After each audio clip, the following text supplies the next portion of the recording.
وإذ استسقى موسى لقومه فقل اضرب بعصاك الحجر فانفجرت منه 12 عينا قد علم كل أناس مشربهم كلوا واشربوا من رزق الله ولا تعثوا في الأرض مفسدين وإذ قلتم يا موسى لن نصبر على طعام واحد فادع لنا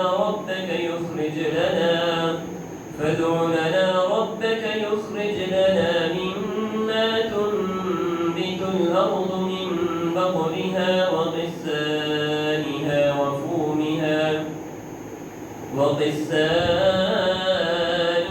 وفومها وعدسها وبصلها قال أتستبدلون الذي هو أدنى بالذي هو خير